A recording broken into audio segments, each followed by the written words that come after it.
Weakness to warrior mindset.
Yeah, that one sucked.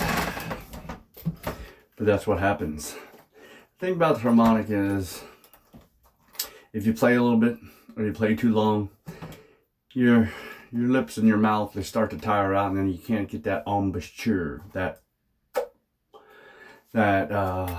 shape to be able to blow single notes. And they're like, oh, just deep relaxed mouth position.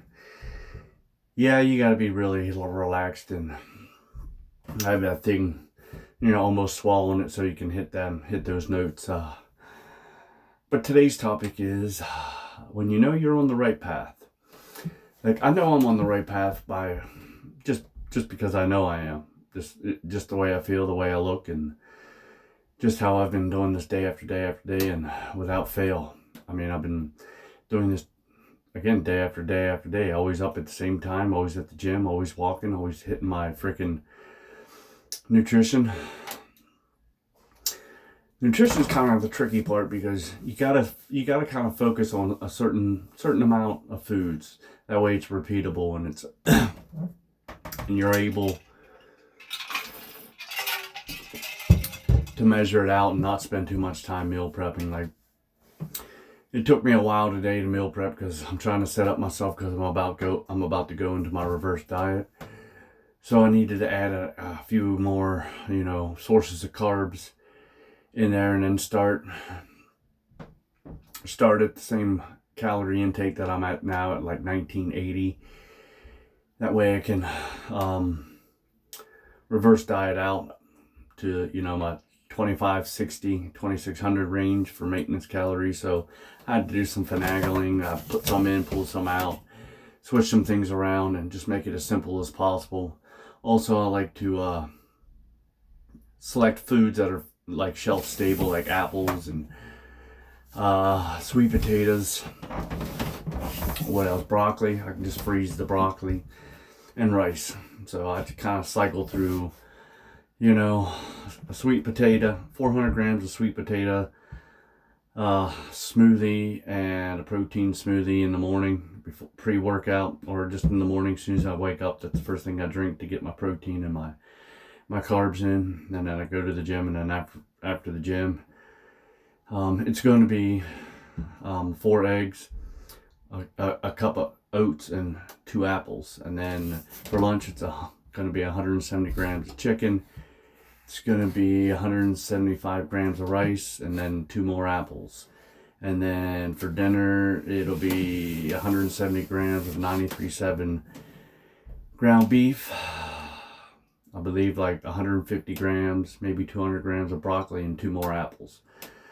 So it keeps it pretty steady. I mean, again, apples are pretty shelf stable.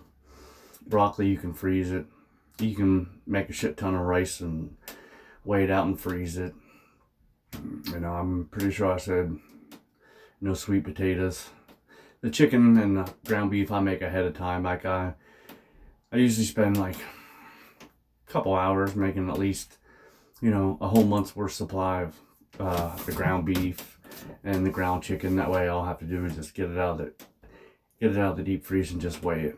But back on track is how you know you're on the right path. And a lot of videos say you start to get a lot of hate. and a lot of sort of accomplishments. But I think you're going to get hate first, because I found myself finding 2 examples, maybe 3 examples of like jealousy and hate. Like the first one was when I was at a company picnic, and it's a small company, there's only 12 of us, but they had, the shit food, the peasant food. Hamburgers, hot dogs, potato salad, macaroni salad, and chips, and cookies. And I'm like, we're like, you're not gonna eat that? I'm like, no, it's gonna knock me out of my calorie deficit. We're like, what are you at a calorie deficit of 1,500? I'm like, no, like 2180, 1,900 calories. And they know I don't eat crap like that. Like they always try to, once in a while they'll get pizza, and I'm like, I don't eat pizza. I just don't eat it. So, but one of the owner's son was all talking smack about like, oh, something about his calorie. Somebody told me third hand, but I don't really care. But I'm just repeating it because just for the sake of argument and for the sake of content, that he said something about my calories or why I'm in a calorie deficit or some crap like that. And so I kind of knew like that was sort of jealousy, because the kid's only like 22 years old. So, and he's gotten to the point where he thinks he's such a big shot that he doesn't have to get out of his equipment and dig in the ground with a shovel or anything like that. He's just a dipshit. But 22-year-old don't know anything. But that was like one of the first signs. And then I was at Men's Alliance, a meeting, and we were just about, I just showed up, and it was right before the workout, and one of the guys was like, man, you're losing weight. He's like, what are you, he's like, what are you weighing? And I'm like, I'm at like 158-ish, and this is the guy that doesn't, run marathons, so he should be ripped as fuck, but he's not. So, and then he was, after the workout and stuff, and before the devotion, and he made a comment. He's like, the next time I see you, you'll be at like 140 pounds. And I'm like, what a dipshit. Like, yeah, I guess he thinks he knows about nutrition and, training, which he does. As far as, I'll give him the fact that he does marathons, and he's a pretty good runner. I'm not, a marathon's not in my wheelhouse. I don't ever think I'll run or train for a marathon, because training for a marathon takes way more, effort than actually running a marathon. And I'm that's just not in my wheelhouse. That's not on my goal. That's not on my bucket list. I don't think I want to run for like 6 hours.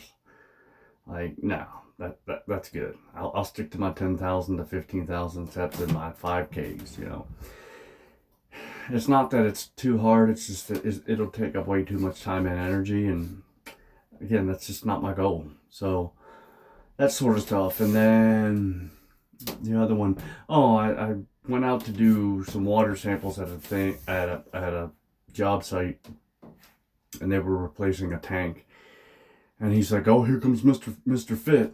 And I just ignore people.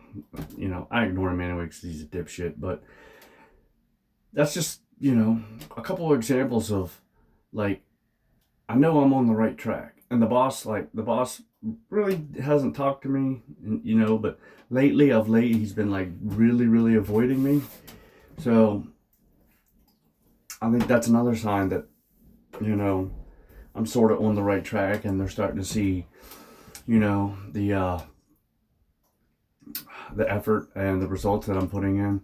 I mean, it's too bad that I'm not going to be there long enough to show them, in December. I'm just not going to do it. They're just a bunch of dickheads, and I don't feel like I need to be there any longer. I've outlived them, or I've outgrown them. Not really outlived them, but I've outgrown them. And it's just time for me to move on to bigger and better things. That's why I launched just Weakness to Warrior Mindset. Started posting. I hope you will see once YouTube allows me to put up the thumbnail. I hope you like it. I hope you read that from weakness to transformation to warrior. I mean, it's pretty much everything underneath the subtitles or the headlines, as far as weakness. And I designed it to where in weakness, people are walking away from you. And during transformation, you pretty much are in a firestorm. And people, you are shedding people. Those same people are walking away even more. And then your glory. A nice scenery with the sunshine on your head and all your glory and all your warriorness. You know, you've transformed and you've gotten to the point where you are confident. You've went through the consistency. You still stay consistent. You've been tracking your goals. You've been tracking your macros. You've been meal prepping. You've got your 15,000 steps, 10 to 15,000. You've been hitting the gym. You've been doing progressive overload. You've been trying different things, getting out in the world. You know, trying to learn a new language, trying to learn a new skill. All these things during your transformation. Again, a lot of it's going to be on your own. Just like this harmonica I practice alone. I butchered it. That was the Ballad of Peso Bill. So it's the high notes. The most things that suck about the harmonica is the draw to and the high notes. Anything above the sixth draw and the sixth below, you know, they're kind of the hardest. But you just have to keep practicing and practicing and to get to where you want to go in life. No one's going to be there to hold your hand. No one's going to be there to pat you on the back. It takes you. It takes faith in the Lord Almighty upstairs, and faith in your own, you know, willingness and determination to get things done and to get where you want to go in life. Because I can't believe that you're happy with what you are or how you look right now or your life as you see it right now. Like, look around. And whatever age you're at, say you're like in your 30s or whatever, and you're working in your job, look at your boss. Do you want to be your boss? Or do you want to be in the position of your boss? I mean, is he miserable? Is he ripped? Is he jacked? Or is he, you know, overworked and bitches about everything and stressed out and probably has a failing marriage? And I mean, is that where you want to be in 10 years? Is that where you want to be when you're at his age? You got to have better aspirations for yourself. This can't be the end all. Be like, I'll be a manager someday. Well, look at your managers. Look at the, you know, direct representation of how they are. Because if that's how they are, that's how you're going to be. And I can't sit here and believe that some of you want to be in that position or want to be like that. You may want the money, but I don't think you want the headache and heartache. So if you put the effort in now and start to prepare yourself and just take it day by day and worry about today, and tomorrow will come, and you just repeat. Rinse and repeat, rinse and repeat, rinse and repeat. Eventually you'll get to where you're going. Whatever goals it is. Maybe it's going to be ripped. Maybe it's, you know, ripped and jacked. I hope that's your goal to be. I mean, that's the purpose of this channel, is to be, that's the Sonda saying I have 5 minutes left, so don't worry. So I hope that's where you want to be in life. You know, to be ripped and jacked, because that's the first part. That's how you set up your foundations. Once you set that foundation, you can build a nice solid structure on top of that foundation. But it takes you building that foundation. It takes you getting the discipline. It takes you setting up your goals, even if they're small. Start with the small ones, and then start to grow them. Knock them off the list. Make a list of things you want to accomplish before the end of the year's out. You still got 6 months left. It's still a lot of time. By the time you get to the end of the year, then you can go into bear mode, where you can, you know, if you haven't gotten to your appointed body percent focus, then you can just do a mini cut during the winter and come out during the summer. Like you were saying, I want abs for summer. Well, you're going to have all winter to do it. You'd have like 4 months. That's the perfect time. No one's going to know. You'll be wearing long clothes. So set your goals. Build your foundation. Build your platform and your launching port. And then that's where you can take off from. Weakness Warrior Mindset.